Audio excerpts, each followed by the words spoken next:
Casterino, le parking est vide, mais cela ne veut pas forcément dire que les touristes et les randonneurs sont absents. Il suffit de lever les yeux et de regarder dans les arbres. Cet été, l'Acrobranche a vu revenir des clients français et italiens qui ont fait parfois pas mal de kilomètres, alors il faut les chouchouter. Il y en a aussi qui essayent de venir un peu plus loin, de Savone, de Gênes, des Italiens qui viennent vraiment de loin, ça nous fait un grand plaisir, comme ça ils ont le café offert, ça c'est sûr. En ce début d'après-midi, le thermomètre affiche 6 degrés de moins qu'à Menton, une petite différence qui suffit pour ressentir un peu de fraîcheur. C'est surtout de pouvoir marcher en montagne, sortir du béton.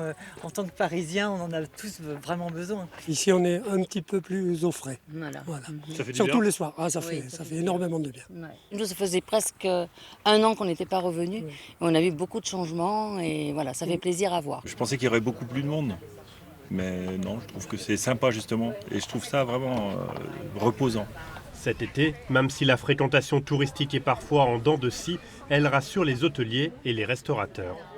C'est ce qui nous faisait le plus peur, de ne pas tenir le coup financièrement parlant, parce qu'année dernière, il y avait les aides Covid comme pour tout le monde, mais à part ça, et quelques petites aides qui ont été données par rapport à la Chambre de commerce et d'industrie et tout ça, il n'y a pas eu de grosses aides et il y a des grosses charges ici qui courent toute l'année et c'était inquiétant. Voilà. Là, le fait d'avoir travaillé de cette façon-là, ça va couvrir les frais, donc ça veut dire qu'il n'y aura pas de fermeture et que les établissements sont sauvés.